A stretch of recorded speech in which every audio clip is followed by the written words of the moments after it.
el papel del profesor como que ha venido a tener un menor protagonismo. Yo creo que no, el profesor siempre seguirá siendo la persona inspiradora de esos estudiantes, porque si no hay nadie que inspire a esas nuevas generaciones en términos de academia, en términos de investigación de ciencia, esa inspiración no se le puede dejar a Google o a esas bases de datos, ¿sí? Wikipedia, etc.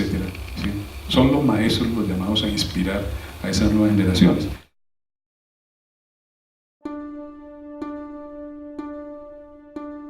Toda mi formación humana y de muchos aspectos me la dio la Universidad de Tolima. Enseñar no es transferir conocimiento, como decía Paulo Freire, es crear la posibilidad de producirlo, pero producirlo con los principios éticos. Para mí lo estético es ético, porque la belleza, los parámetros de la belleza tienen unas leyes, porque lo estético no es lo bonito. Aprendí que el maestro tiene que ser honesto. Entre más sepa, más humilde tiene que ser y más comprensivo con sus estudiantes. Que es una pregunta que el maestro ordinario no se hace nunca, ¿no? ¿Cómo quedó eso organizado en la cabeza del estudiante, ¿no? La flora del macizo colombiano es de una trascendental importancia dentro del bloque de la flora colombiana, que abarca unas 50.000 especies a la vanguardia del planeta. Yo nunca decidí ser músico, yo nací ahí. La primera condición que debe existir es que el profesor tiene que estar plenamente convencido en que el ejercicio profesional es un beneficio necesariamente en favor de la humanidad.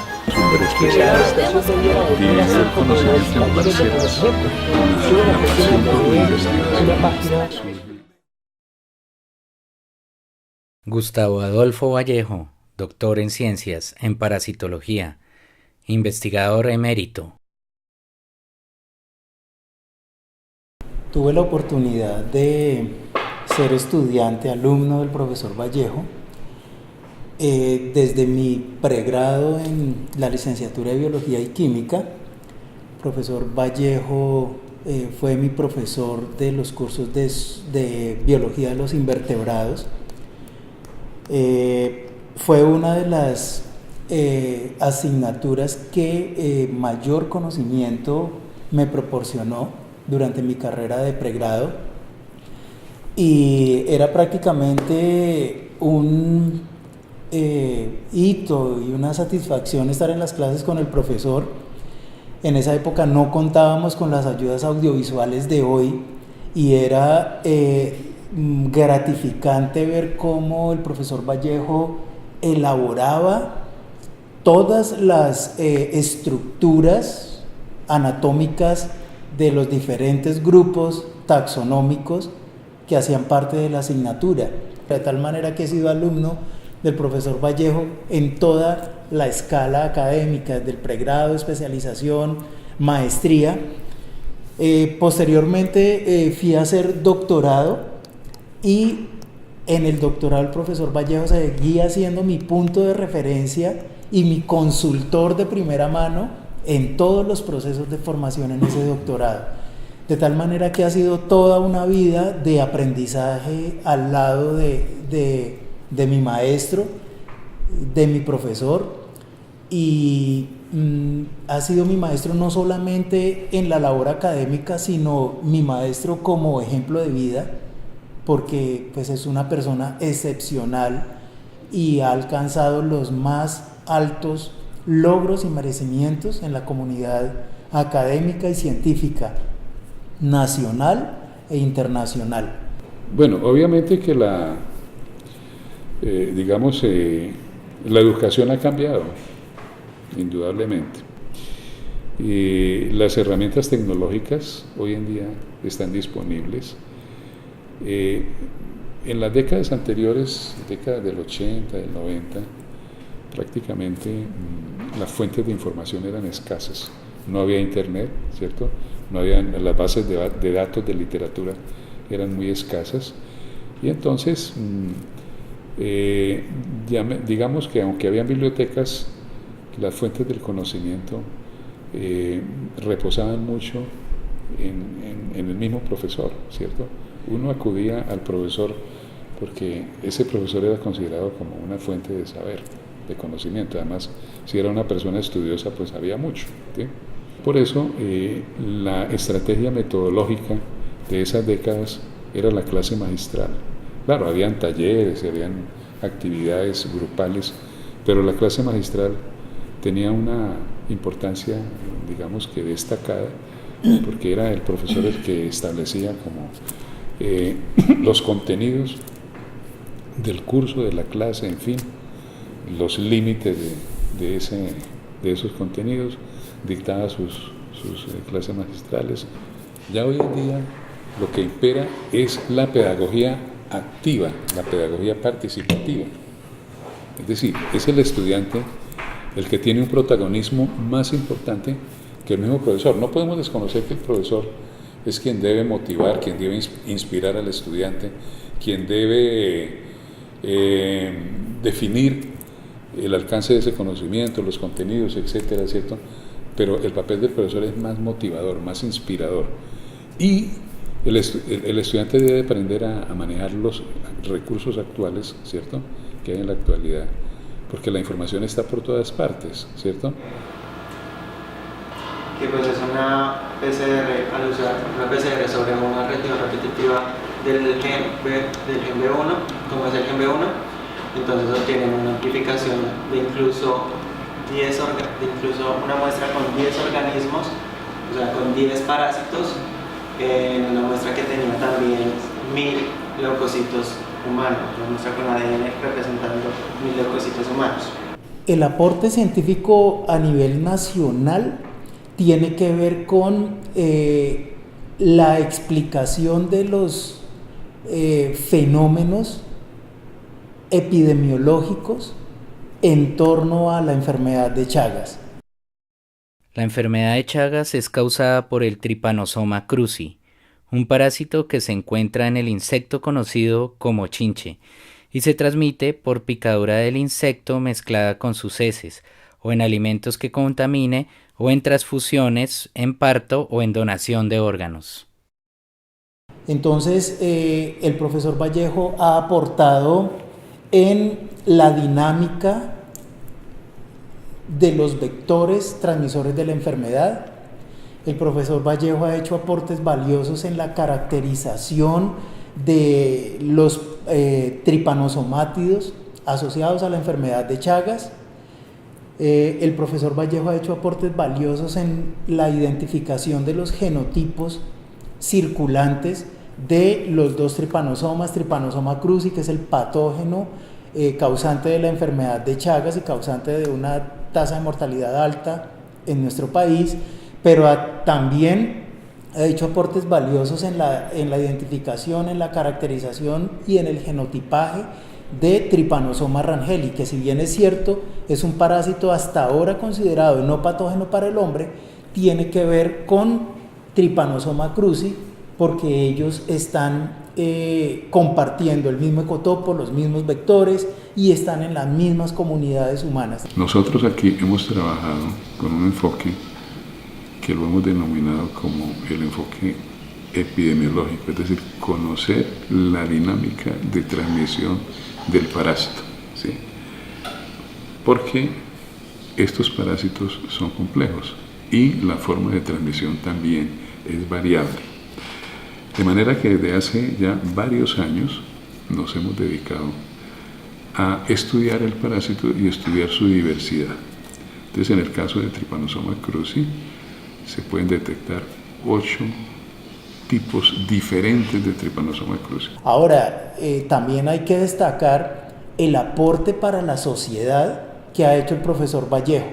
No sé cuántos estudiantes de pregrado han pasado y han tenido la oportunidad de disfrutar de las clases del profesor Vallejo, estudiantes de especialización, estudiantes de maestría, estudiantes de doctorado, y con las calidades del trabajo que se adelanta bajo la orientación del profesor Vallejo, el aporte social es significativo, porque son profesionales que van a salir a participar y a desempeñarse como profesionales con todo el rigor que aprendieron en este laboratorio. Y de hecho nosotros tenemos publicaciones en revistas internacionales muy reconocidas, en Brasil, en Europa, en fin, en Estados Unidos, y incluso esta línea que le estoy comentando, en el año 2004 recibió un premio internacional. Ese premio se llamó la mejor comunicación científica de un científico procedente de un país en desarrollo. Ese premio nos lo dieron en Valencia, España, en el 9º Multicoloquio Europeo de Parasitología, donde habían alrededor de 80 países, la mayoría de ellos países de África, Asia, América Latina. Y a nosotros nos escogieron, la presentación nuestra fue escogida como la mejor presentación oral de un científico procedente de un país en desarrollo. ¿Y qué era lo que estábamos mostrando en esa presentación oral? En esa conferencia estábamos presentando que los vectores, que son los insectos que transmiten los tripanosomas, transmiten solamente a unos grupos, a unos genotipos y a otros no. Y teníamos las evidencias, ¿sí? Y a raíz de ese premio, pues eso nos entusiasmó y hemos seguido trabajando. Y hemos tenido ahí varios estudiantes de maestría y actualmente tenemos 2 estudiantes de doctorado que vienen trabajando con esa temática. Y aspiramos contribuir a entender eso. No es fácil porque uno cree que las interacciones son muy sencillas y no, son muy complejas. Los parásitos cuando ingresan al insecto se enfrentan a muchísimos tipos diferentes de moléculas en el estómago, en la misma sangre o hemolinfa del insecto, en las glándulas salivares, en fin. Y esas moléculas son las que finalmente determinan si hay transmisión o no, porque esas moléculas pueden eliminar el parásito. En la actualidad, la investigación en general en las ciencias naturales requiere de unos equipos de alta tecnología, a los cuales se les cobran altos aranceles de importación, además del costo que ya es elevado para Colombia, lo cual, unido a la baja inversión en investigación, limita las posibilidades a las que se dictaminan desde las grandes organizaciones y corporaciones internacionales, aunque en unos casos esto se logre sortear con esfuerzos como los del grupo del profesor Vallejo. Enseñar no es transferir conocimiento, como decía Paulo Freire, es crear la posibilidad de producirlo, pero producirlo con los principios éticos. Yo ingresé a la universidad en febrero de 1969. Eso significa que hace 49 años llegué aquí como estudiante, ¿sí? Ahí comenzó todo ese proceso formativo, que lo recuerdo con mucho agrado, ¿no? Con mucha nostalgia, porque en esa época se leía mucho, se discutía mucho. Era una universidad más deliberante, inclusive desde todos los ámbitos, no solamente académico, sino también desde el ámbito político. 69 era 2 años después de haber escrito Gabriel García Márquez 100 años de soledad, una obra que impactó a todos los niveles, digamos, académicos, no solamente a los estudiantes de bachillerato, sino a quienes ya habíamos ingresado a la universidad.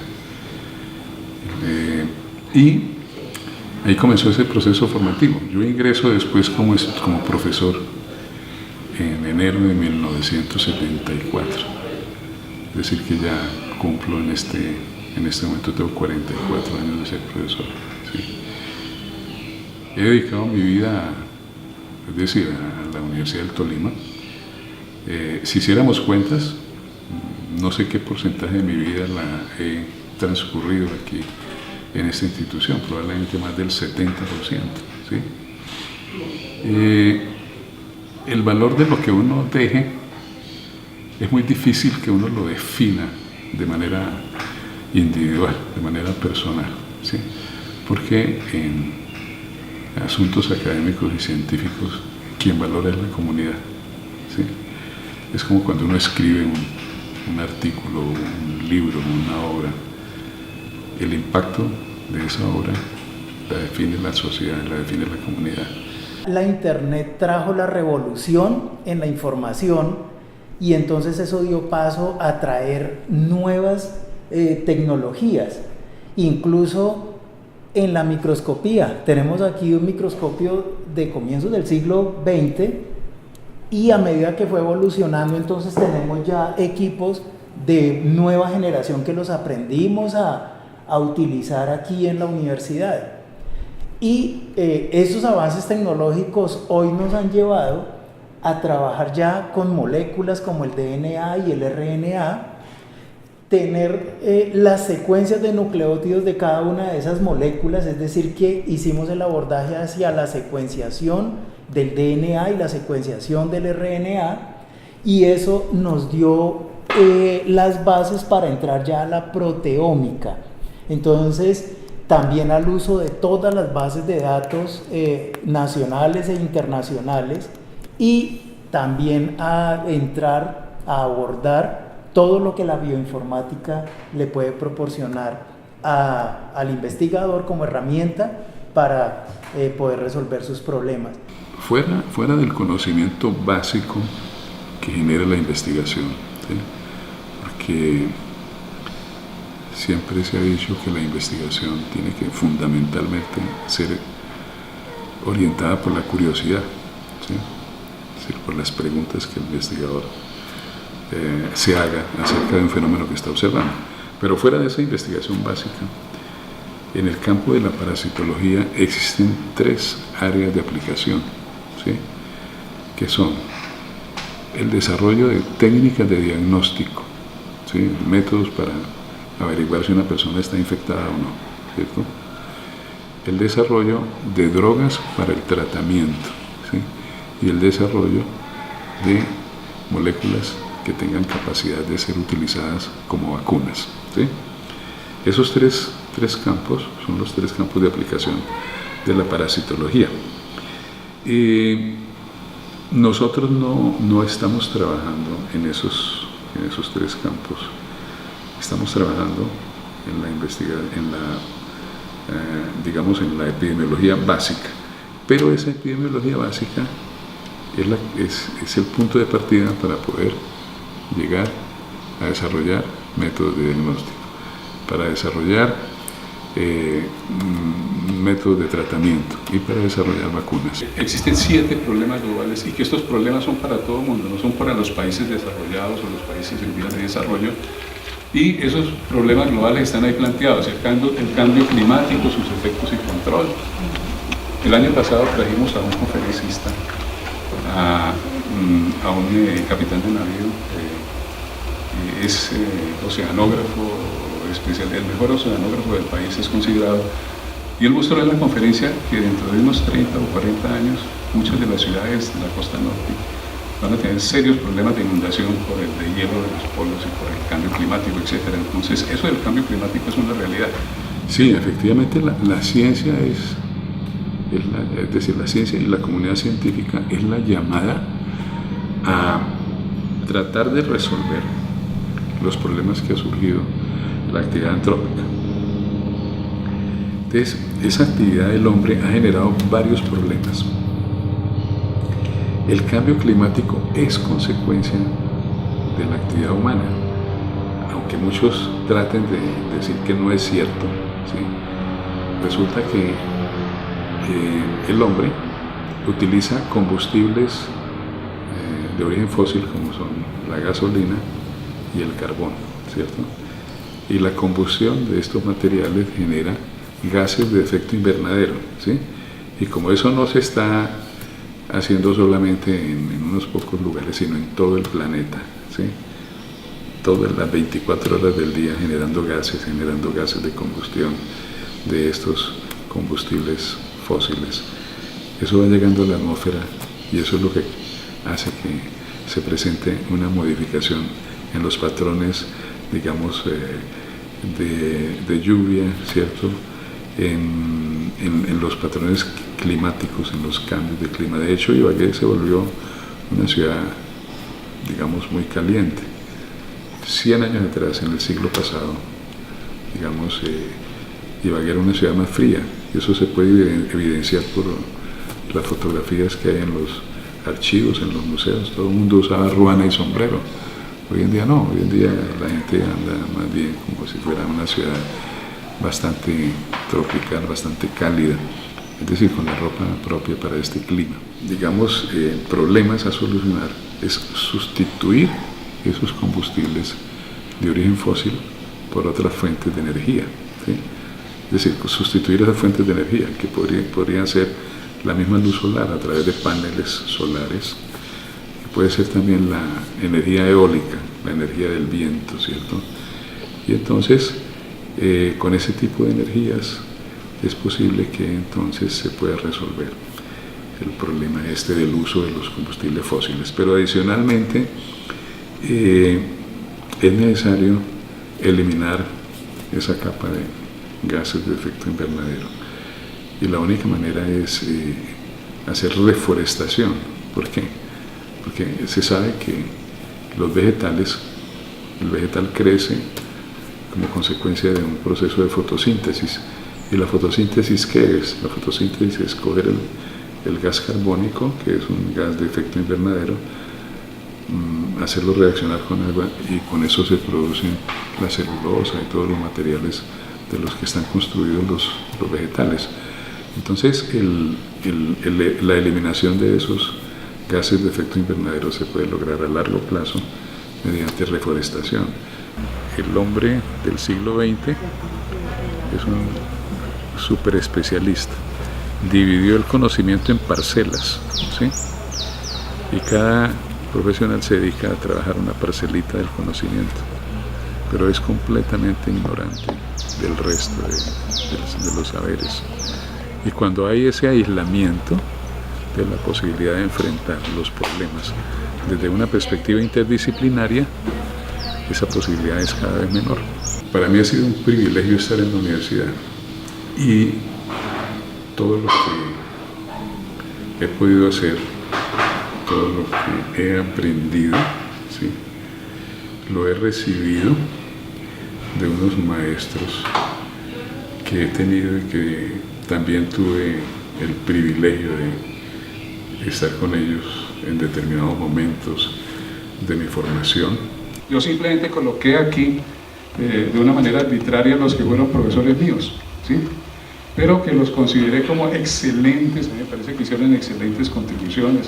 Gonzalo Palomino, el doctor Echeverri, José Ignacio Camacho, que era un músico que en ese tiempo teníamos una formación un poco más integral. Nosotros veíamos escultura, dibujo, veíamos, es decir, nos tomábamos clases de música, en fin. El maestro Velandia, Héctor Vargas, Alberto Frade, Andrés Rocha, Miguel Ospinales, y ahí solamente coloqué algunos, la historia de la universidad de pronto rescatará una enorme cantidad de gente que ha contribuido. La universidad ha hecho enormes esfuerzos por crear una comunidad científica y por crear una comunidad académica importante. Ha mandado a estudiar mucha gente. A partir del decreto 80 comenzó a mandar gente. Yo fui uno de los beneficiarios del decreto 80 porque a mí me mandaron a hacer una maestría a la Universidad de los Andes y posteriormente a hacer un doctorado a Brasil. La pasión por la investigación surge de la curiosidad que tiene el ser humano de manera natural. En la evolución de la especie humana llegó el momento en que él se interesa por conocer, por saber acerca de los fenómenos de la naturaleza, en fin. Y bueno, desarrolla finalmente esa curiosidad que más adelante, en el siglo XVII, se estructura y se encamina a través de la investigación, a través de la metodología de investigación que los especialistas consideran que surge en el siglo XVII. Yo creo que lo fundamental para el investigador es mantener viva ese interés, esa pasión y esa curiosidad. Eso es lo que me deja a mí la universidad y me deja ese deseo de seguir participando, de seguir contribuyendo a esta transferencia, a este proceso de transferencia de conocimientos y de generación de nuevos conocimientos con nuevos estudiantes, con nuevas generaciones. Por eso me siento tan feliz en la universidad. Y yo a mis estudiantes de vez en cuando les digo, es que a mí me gusta esto y por eso quiero estar aquí con estudiantes todos los días.